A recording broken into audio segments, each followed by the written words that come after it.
CoQ10 shields you from 12 dangerous diseases. Let's talk about CoQ10 benefits today and the 12 dangerous diseases it protects you from. In a moment too, we shall show you something better than CoQ10 you should take. Let us present you with free ideas that will transform your health worldwide. Click the subscribe button and press the bell icon now and be notified of new videos when we release them. Coenzyme Q10, CoQ10, is the third most consumed supplement, yet many people don't realize how clinically effective it really is.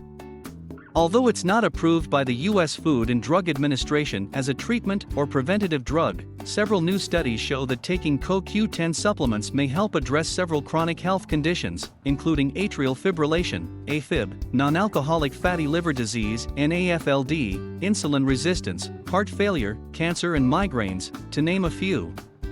Ubiquinol, the reduced, electron-rich form of CoQ10 that your body produces naturally, plays an important role in the electron transport chain of your mitochondria, where it facilitates the conversion of energy substrates and oxygen into the biological energy, adenosine triphosphate or ATP, needed by your cells for life, repair and regeneration.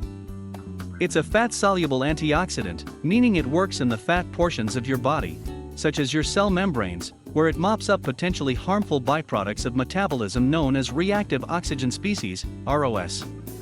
As such, ubiquinol and CoQ10 supplements help protect your mitochondrial membranes from oxidative damage, and this in turn has been shown to be helpful for a number of health conditions and chronic diseases. Why CoQ10 is so important? Many conditions, including heart disease and migraines for which CoQ10 has been found beneficial, appear to be rooted in mitochondrial dysfunction. CoQ10 is used by every cell in your body, but especially your heart cells. Cardiac muscle cells have about 5,000 mitochondria per cell, while liver cells have 1,000 to 2,000 mitochondria each. As another reference, mitochondria make up about 35% of the volume of cardiac tissue, and only 3% to 8% of the volume of skeletal muscle tissue. About 90% or more of the ROS in your body are made by your mitochondria. Using the analogy of the mitochondria as an engine, the combustion, metabolism, that takes place in there creates exhaust fumes, damaging byproducts when produced in excessive amounts. One of the functions of CoQ10, or ubiquinol, is to neutralize those byproducts. When ubiquinol is lacking, the byproducts remain and begin to damage the cell. Ubiquinol is particularly beneficial for your heart health. C-reactive protein, CRP, is a marker for inflammation, and when your CRP is elevated, it suggests you have a heightened risk for heart disease. Two other markers for inflammation are gamma-glutamyl transferase, GGT, which is an early marker of heart failure, and N-terminal pro-B-type natriuretic peptide, NT-proBNP.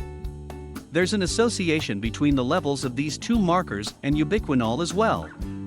When ubiquinol is supplemented, both these markers go down and genes associated with them are down-regulated. Low CoQ10 levels have also been detected in people with certain types of cancer, including lung, breast and pancreatic cancer, as well as melanoma metastasis, further strengthening the metabolic theory of cancer. The word coenzyme also provides a clue to its importance. It works synergistically with other enzymes to digest food, for example.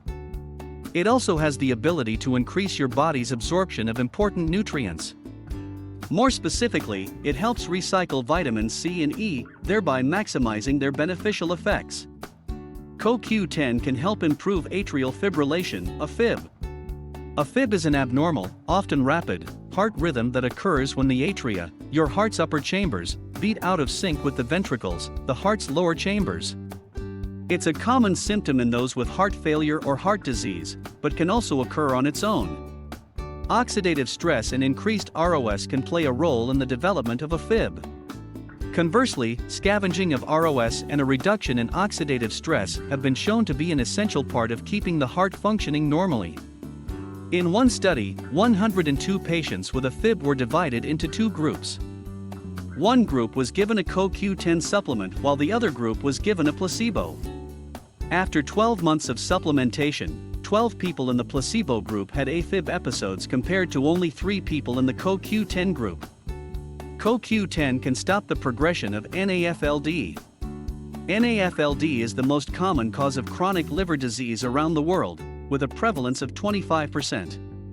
Obesity and insulin resistance increase your risk of NAFLD, mitochondrial dysfunction and oxidative stress, two hallmarks of CoQ10 deficiency, have also been shown to play a role, as has choline deficiency, as detailed in fatty liver disease is caused by choline deficiency. Currently, there are no approved medical treatments for NAFLD. Lifestyle changes, such as elimination of processed vegetable oils and processed carbs, remain the gold standard for managing NAFLD and, hopefully, preventing its progression. Since CoQ10 levels tend to be depleted in those with NAFLD, supplementation has been shown to help reduce oxidative stress and inflammation. In one study, 44 patients were divided into two groups. One group was given 100 mg of CoQ10 each day, while the other was given a placebo. After 4 weeks of supplementation, the group taking CoQ10 dropped weight and had lower levels of serum AST, a blood marker that indicates liver disease and/or damage. CoQ10 versus ubiquinol. As mentioned, ubiquinol is the reduced version of CoQ10, aka ubiquinone. They're actually the same molecule, but when CoQ10 is reduced it takes on 2 electrons, which turns it into ubiquinol.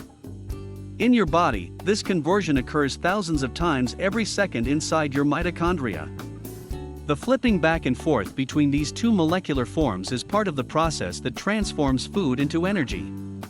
Ubiquinol production ramps up from early childhood until your mid to late 20s. By the time you hit 30, it begins to decline. Young people are able to use CoQ10 supplements quite well, but older people do better with ubiquinol, as it's more readily absorbed.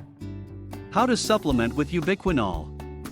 Your body can naturally make CoQ10, but genetic alterations in metabolism, poor diet, oxidative stress, chronic conditions and aging can all interfere with CoQ10 production and lead to CoQ10 deficiency. Statin drugs can also deplete CoQ10. To maintain good health, an adult body should contain 0.5 to 1.5 gram of CoQ10, and sometimes it takes a supplement to keep you there. Dosing requirements will vary depending on your individual situation and needs. As a general rule, the sicker you are, the more you need. The suggested dose is usually between 30 mg to 100 mg per day if you're healthy, or 60 to 1,200 mg daily if you're sick or have underlying health conditions.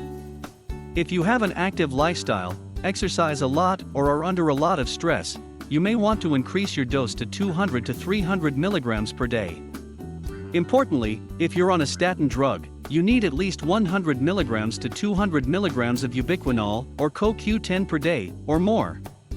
Ideally, you'll want to work with your physician to determine your ideal dose. So far, we have shown you 2 diseases CoQ10 protects you from. For the other 10, click the link below to read the full article for free.